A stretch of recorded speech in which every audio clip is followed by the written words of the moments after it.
सांप की सवारी करने वाले मेंढकों की कहानी। सालों पहले वरुण पर्वत के पास एक राज्य बसा हुआ था।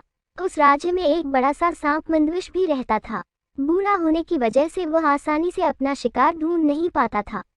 एक दिन उसने तरकीब सोची। वो तुरंत मेंढकों से भरे हुए एक तालाब के पास पहुंच गया। वहां वह दुखी सा होकर एक पत्थर के ऊपर बैठ गया। तभी पास के पत्थर पर बैठे एक मेंढक ने उसे देखा। उस मेंढक ने थोड़ी देर बाद सांप से पूछा, चाचा क्या बात है, आज आप खाने की तलाश नहीं कर रहे हैं, अपने लिए भोजन नहीं जुटाएंगे? इतना सुनते ही सांप ने रोनी सी सूरत बनाकर मेंढक को कहानी सुनाई। सांप ने कहा, मैं आज भोजन की तलाश में किसी मेंढक के पीछे पीछे जा रहा था। अचानक से मेंढक ब्राह्मणों के झुंड में जाकर छुप गया। मेंढक को भोजन बनाने के चक्कर मैंने गलती से एक ब्राह्मण की बेटी को काट दिया, जिससे उसकी मौत हो गई।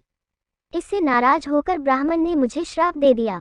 उन्होंने मुझे श्राप देते हुए कहा कि तुझे अपना पेट भरने के लिए मेंढकों की सवारी बनना पड़ेगा। इसी वजह से मैं इस तालाब के पास आया हूँ। यह बात सुनते ही वह मेंढक तुरंत तालाब के अंदर गया और अपने राजा को सारी बातें बताई। राजा कहानी सुनकर हैरान हुआ। पहले तो उसे बिल्कुल भी यकीन नहीं हुआ, लेकिन कुछ देर सोच विचार करने के बाद मेंढकों का राजा जलपाक तालाब से बाहर निकलकर एकदम कूदते हुए सांप के फन पर जाकर बैठ गया। राजा को ऐसा करते हुए देखकर अन्य मेंढकों ने भी ऐसा ही किया। सांप समझ गया था कि मेंढक अभी मेरी परीक्षा ले रहे हैं। सांप भी बिना विचलित हुए आराम से सबको अपने फन पर कूदने दे रहा था और उन्हें घुमा रहा था। इसके बाद मेंढकों के राजा ने कहा, जितना मजा मुझे सांप की सवारी करके आया, उतना मुझे आज तक किसी की सवारी करके नहीं आया। मेंढकों का भरोसा जीतने के बाद अब धीरे धीरे सांप रोज मेंढकों की सवारी बनने लगा। कुछ दिन बाद चतुर सांप ने अपने चलने की गति थोड़ी धीमी कर दी। यह देखकर मेंढकों के राजा जलपाक ने पूछा, हे सर, तुम्हारी चाल इतनी धीमी क्यों है?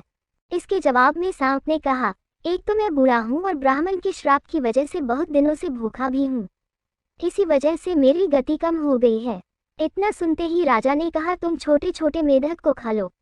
यह सुनकर मन ही मन सांप बहुत प्रसन्न हुआ। उसने कहा, राजन, मुझे ब्राह्मण का श्राप है, मैं मेंढक खा नहीं सकता हूँ, लेकिन अगर आप कहते हैं तो मैं खा लेता हूँ।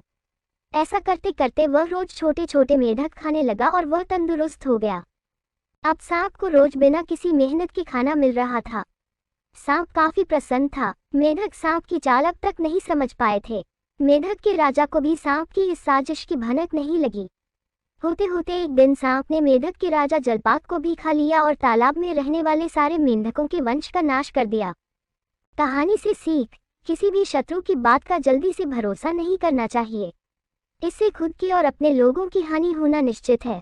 और दोस्तों, आपको हमारी ये कहानी अच्छी लगी है और आप ऐसी और कहानियों का आनंद लेना चाहते हो तो इस कहानी को लाइक करके हमारे चैनल को सब्सक्राइब जरूर कर ले। धन्यवाद।